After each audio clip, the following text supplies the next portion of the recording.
അടിപൊളി ടെക്കീസ്. അപ്പോൾ ഇന്ന് നമ്മൾ എന്താ ചെയ്യാൻ പോകുന്നതെന്ന് വെച്ച് കഴിഞ്ഞാൽ ഓപ്പോ A37 UMT വെച്ചിട്ട് എങ്ങനെ പാറ്റേൺ റീഡ് ചെയ്യാം, അഥവാ ഡാറ്റ ലോസ് ഇല്ലാതെ പാറ്റേൺ എങ്ങനെ അൺലോക്ക് ചെയ്യുക എന്നുള്ളതാണ്. അപ്പം ആദ്യം തന്നെ MTK ടൂൾ ഓപ്പൺ ചെയ്യുക. ഈ MTK ടൂളിനകത്ത് ഒരു ഓപ്ഷൻ ഉണ്ടായിരിക്കും, റീഡ് പാറ്റേൺ എന്നുള്ള ഈ ഓപ്ഷൻ ക്ലിക്ക് ചെയ്യുക. എന്നിട്ട് ഫോൺ BROM കണക്ട് ചെയ്യുക. ഓക്കെ, BROM കണക്ട് ചെയ്യാൻ വേണ്ടിയിട്ട് ആദ്യം തന്നെ ഫോൺ സ്വിച്ച് ഓഫ് ചെയ്യുക. സ്വിച്ച് ഓഫ് ചെയ്തതിന് ശേഷം വോളിയം പ്ലസും മൈനസും ഹോൾഡ് ചെയ്തിട്ട് നമ്മൾ എന്ത് ചെയ്യണം, USB കേബിൾ കണക്ട് ചെയ്യണം. ഓക്കെ, 1 എൻഡ് PC കണക്ട് ചെയ്തിരിക്കണം. എന്നിട്ട് USB കേബിൾ കണക്ട് ചെയ്യാം.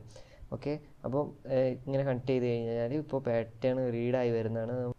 ഇപ്പോൾ ഫോണിലേക്ക് കണക്റ്റ് ആയിക്കൊണ്ടിരിക്കാൻ ലോഡർ സെൻഡ് ആയിട്ടുണ്ട്.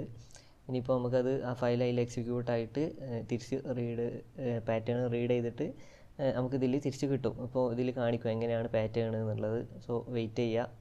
ഓക്കെ, ഇപ്പോൾ പാറ്റേൺ നമുക്ക് റീഡായി കിട്ടിയിട്ടുണ്ട്.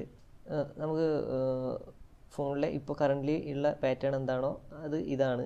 അപ്പോൾ നമ്മൾ അത് അടിച്ചു കൊടുത്തിട്ട് പാറ്റേൺ അൺലോക്ക് ചെയ്യുന്നതാണ്. ഇപ്പോൾ കസ്റ്റമറിന് ഡാറ്റ ലോസ് ഇല്ലാതെ ഫോണിൻ്റെ പാറ്റേൺ അൺലോക്ക് ചെയ്ത് കൊടുക്കാൻ പറ്റും.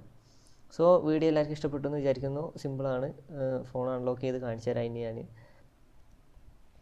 ഓക്കെ, അപ്പം UMT വളരെ നല്ല ഉപകാരമുള്ളൊരു ടൂളാണ്. ഇപ്പോൾ ഇതുവരെ യൂസ് ചെയ്യാത്തവരൊക്കെ ഒന്ന് വാങ്ങി ഉപയോഗിച്ച് നോക്കുക. നല്ലൊരു ടൂളാണ്. ഒരുവിധമല്ല ചിപ്സെറ്റും സപ്പോർട്ടഡ് ആണ്. നമുക്ക് IMEI റൈറ്റ് ചെയ്യാനും NVRAM ചെയ്യാനും എല്ലാത്തിനും നല്ല ഉപകാരമുള്ളൊരു ടൂളാണ്. സോ ഇപ്പം നമ്മൾ പാറ്റേൺ അൺലോക്കായി. കണ്ടോ, കാബി പറയുന്ന പോലെ സംഭവം റെഡിയായി. അപ്പം subscribe to the channel will be a great help. By.